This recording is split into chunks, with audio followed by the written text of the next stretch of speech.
Você é uma daquelas pessoas que vive dizendo que o seu dinheiro não dá para nada, que o seu salário é uma miséria, que você tem muita conta, que você nunca consegue pagar a fatura do cartão de crédito total e etc. E constantemente você fica perdido no meio de um monte de conta, não sabe por onde começar e como se organizar. Então esse vídeo é para você. Nesse vídeo aqui eu vou tentar mostrar para vocês de forma simples e tentar de uma forma mais didática possível mostrar para vocês o ciclo do dinheiro. Fala galera, fala Maltinha, aqui é o Vini, sejam bem-vindos ao canal Investidor Zucatuga.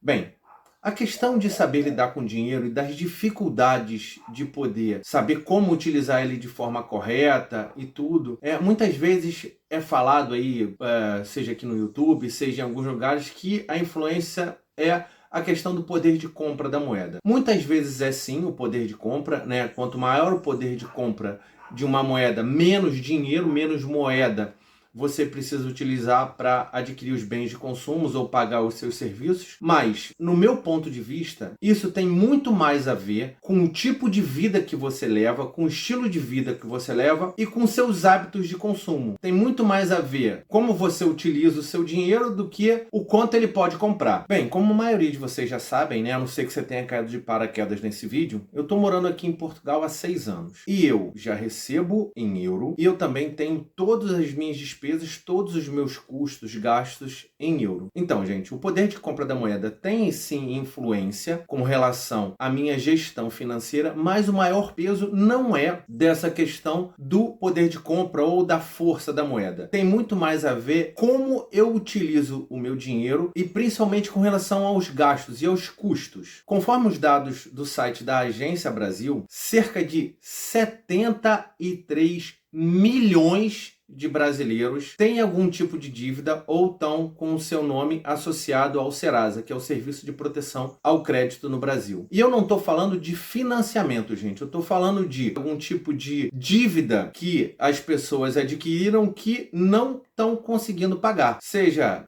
através de uma fatura de cartão de crédito, seja de um empréstimo pessoal, seja de algum tipo de empréstimo junto a bancos, junto a financeiras, que fazem com que esse grande número de pessoas esteja com seu nome negativado no Serasa. Já um portal muito conhecido aqui em Portugal, que é o Doutor Finanças, mostra que em números de julho de 2024, 1 a cada 4 portugueses tem tido dificuldade de quitar as suas dívidas ou de pagar algum tipo de compromisso que fizeram junto a alguma instituição, alguma empresa, seja ela de serviços ou através de compra de bens e serviços. Todos nós sabemos que ao longo da nossa vida a gente tem vários imprevistos, várias coisas que estão fora dos nossos planos, seja com relação aos nossos planos da nossa vida, aos nossos planos financeiros, que nos fazem ter que utilizar ou ter que gastar mais dinheiro. A gente tem o exemplo do que aconteceu ano passado, nas tragédias naturais do Rio Grande do Sul. Teve casos também aqui na Espanha de enchentes, de que pessoas que perderam tudo, às vezes uma doença, às vezes uma perda de emprego, às vezes por questões mesmo de você ter que adquirir alguma coisa que é de extrema necessidade, que faz você ou pegar um empréstimo no banco, ou usar o cheque especial, ou você não conseguir pagar a sua fatura do cartão de crédito. Mas, gente, grande parte dessas pessoas que estão com nome, que a gente chama de nome sujo, né, que estão com dívidas, não é por questões de imprevistos, de questões que saem do seu controle. A maioria dessas pessoas que têm problemas financeiros é por um único motivo: elas gastam mais do que ganham. Isso realmente acontece, isso muitas vezes acontece pela questão da mídia, sobre a questão de a gente precisa consumir cada vez mais, a gente precisa ter as coisas cada vez mais novas, a gente precisa ter sempre o carro mais novo, o telemóvel mais novo, poder mostrar para os outros que a gente consegue comprar. Mas o grande problema com relação a isso é que muitas vezes a gente perde esse controle e adquire bens e serviços que são muito mais um desejo do que a necessidade. Mas isso eu acho também que tem muita influência da gente não saber desde pequeno ou não ter desde pequeno acesso à gestão financeira, a uma educação financeira. Isso é muito importante, a gente desde pequeno poder mostrar para os nossos filhos a importância de saber utilizar bem o dinheiro, da gente não ficar refém do dinheiro, da gente ter o dinheiro nas mãos e saber utilizar ele de forma consciente e saber que nós não precisamos ser escravos dele. Somos nós que controlamos o dinheiro e não ele que nos controla. A principal mensagem desse vídeo, gente, que eu quero passar aqui é a seguinte: dinheiro não é o problema. Saber lidar com dinheiro, sim, esse é o grande problema da nossa vida.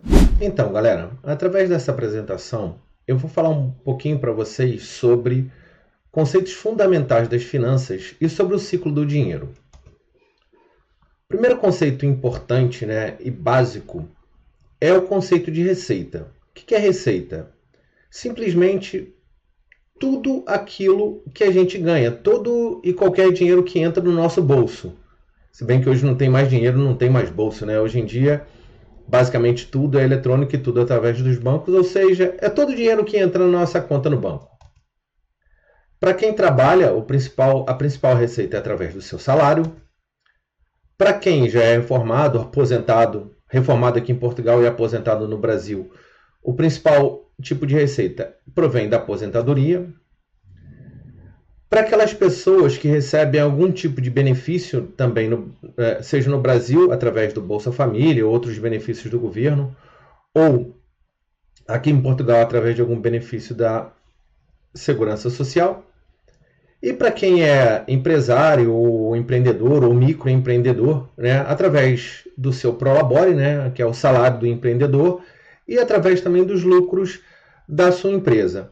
E também existem aquelas pessoas que já vivem de renda e que recebem o seu dinheiro através dos dividendos e através dos juros sobre capital próprio ou qualquer outro tipo de receita. Agora a gente vai falar um pouquinho sobre os nossos gastos, gente. O primeiro gasto que a gente tem são os custos fixos. Gente, o que são os custos fixos? São aqueles custos que a gente tem para efetivamente a manutenção da nossa vida e da nossa sobrevivência. Que são basicamente os serviços públicos, como água, luz, gás, que a gente precisa ter e precisa utilizar para manter, no caso, se a gente trabalha o transporte público. Para aquelas pessoas que vivem de aluguel, que é a manutenção do nosso abrigo, da nossa casa, o aluguel. E também, hoje em dia, é visto como custo fixo uma coisa fundamental para cada um de nós, é ter os planos de TV, internet e telefone celular ou telemóvel. A segunda categoria que a gente tem são os custos variáveis. O que são os custos variáveis? São aqueles que a gente tem para manutenção do nosso estilo de vida ou coisas que agregam a nossa vida. Uma coisa muito comum são as compras no supermercado, compra de roupas. A gente pode colocar aqui a questão dos supermercados em alguns momentos também como um custo fixo, principalmente com relação a alimentos, entre outras coisas. E também as roupas podem também ser vistas como custo fixos se elas são básicas, para a gente poder se manter.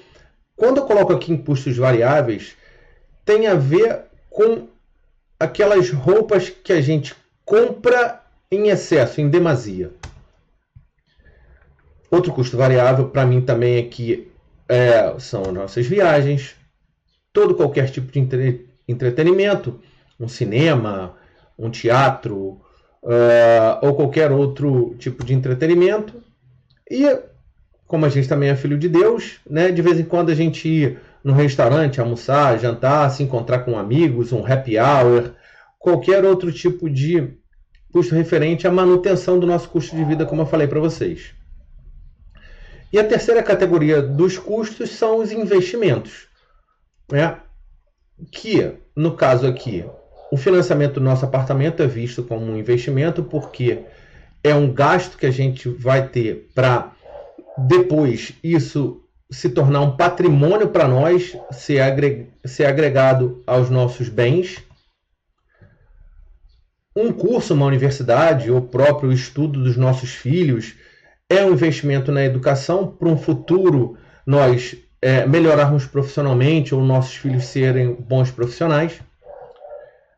Academia, ginásio, que aqui para mim é um investimento na nossa saúde física e mental.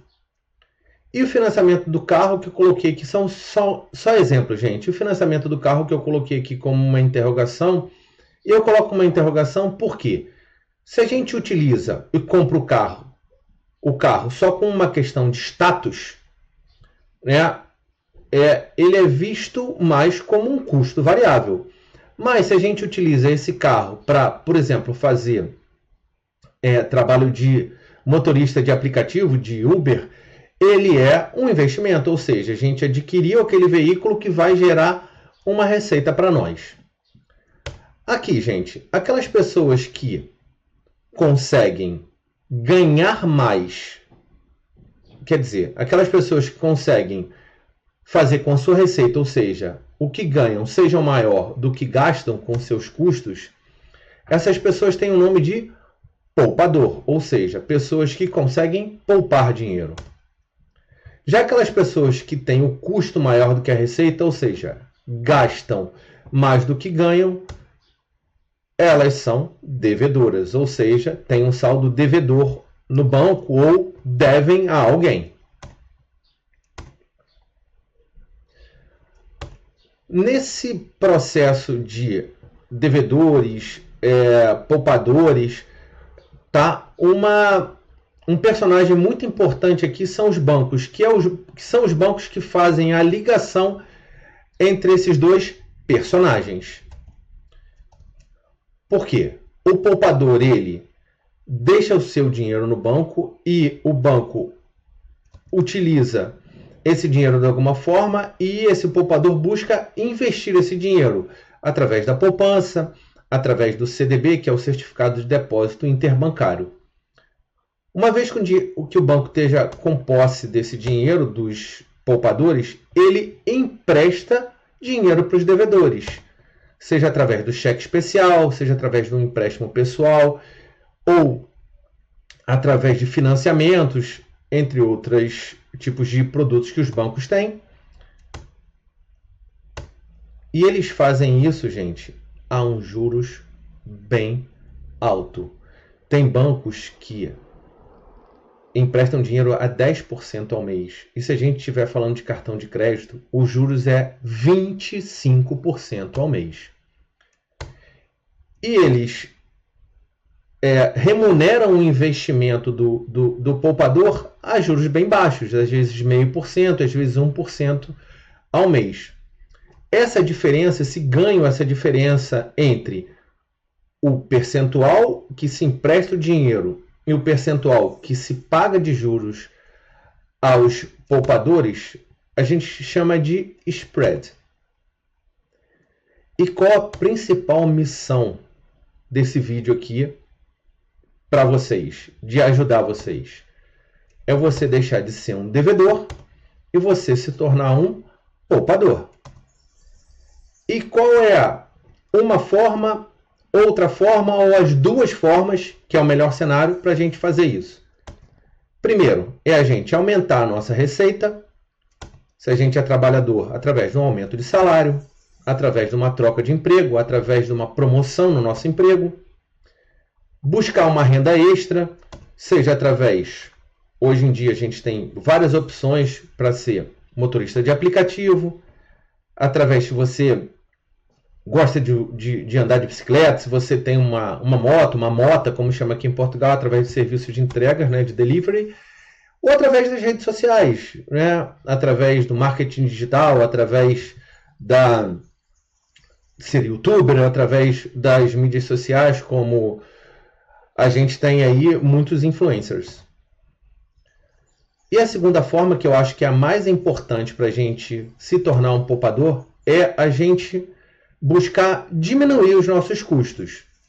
Com relação aos nossos custos fixos, quando a gente está falando de serviços públicos, né, a gente tentar mudar os nossos hábitos, tentar gastar menos água, ver se realmente a gente, às vezes não deixa uma televisão ligada, às vezes não deixa um aparelho ligado, que gasta luz, às vezes utiliza muito gás. Com relação a outros tipos de custo, como aluguel ou planos de internet, entre outros, a gente pode sempre falar com as empresas que alugam o nosso apartamento, as pessoas, e com essas empresas para renegociar os valores. Com relação às nossas compras, a gente entender o que é necessidade e o que é desejo.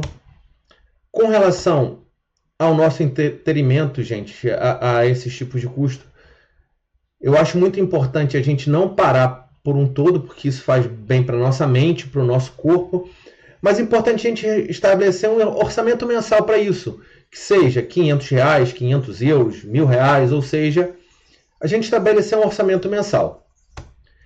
Com relação aos nossos investimentos, a gente buscar sempre reavaliar. E com relação ao financiamento do carro, né, se a gente conseguir guardar um pouco mais de dinheiro, falar com a financeira, falar com quem seja para tentar renegociar os valores, diminuir o valor das prestações ou tentar diminuir a quantidade de prestações. A principal mensagem do vídeo de hoje que eu busquei apresentar é: 1. Saiba de onde o seu dinheiro vem. Procure descobrir para onde o seu dinheiro vai. Procure separar os custos fixos dos custos variáveis. Tente reduzir os seus custos variáveis. Deixe de ser um devedor e procure a ser um poupador. E procure investir o dinheiro que sobra cada vez mais e mais, para que você possa aumentar o seu patrimônio e o da sua família. Então, se esse conteúdo foi bom para você, não deixe de deixar o seu like, compartilhar o seu vídeo com todos os seus amigos, deixar os seus comentários aqui embaixo, ativar as notificações para que você possa estar acompanhando nossos próximos vídeos e possa transmiti-los para todos os seus amigos. Então é isso, galera. Até o próximo vídeo e tchau!